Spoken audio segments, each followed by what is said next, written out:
Kak, tolong dong jelasin gimana skema prankingan. Nah ya, terkait dengan prankingan, aku akan kasih tahu gimana sih skema prankingan untuk P3K Tenaga Kesehatan. Simak videonya sampai habis ya. Oke teman-teman, jadi aku akan bantu jawab nih pertanyaan dari Kak Irma.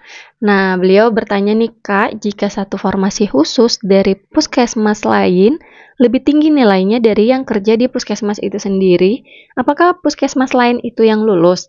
Oke, kita simulasikan ini dalam bentuk coret-coret ya. Anggap aja ini ada kuota formasi satu orang di puskesmas A. Oke, kuotanya ada satu orang. Nah, dari satu orang ini ternyata yang honor di situ itu ada 2 orang.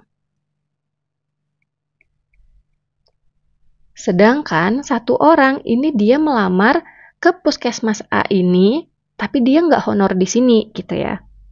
1 orang tidak honor.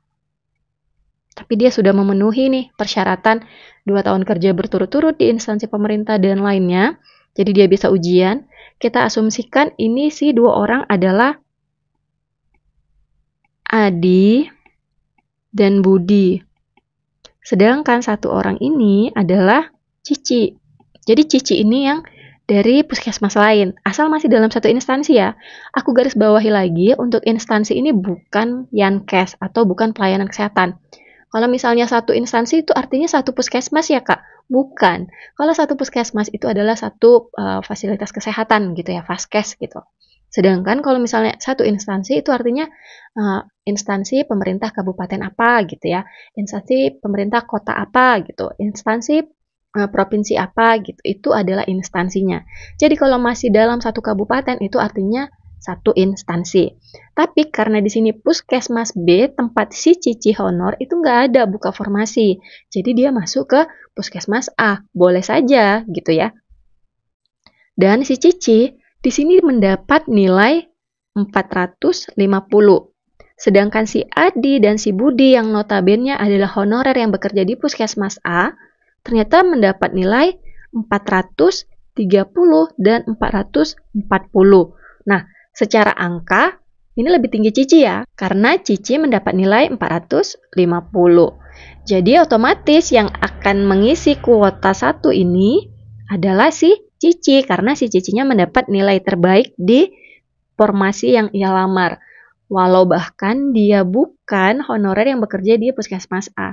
Karena kalau untuk formasi khusus, jadi ini aku tegaskan lagi untuk formasi khusus,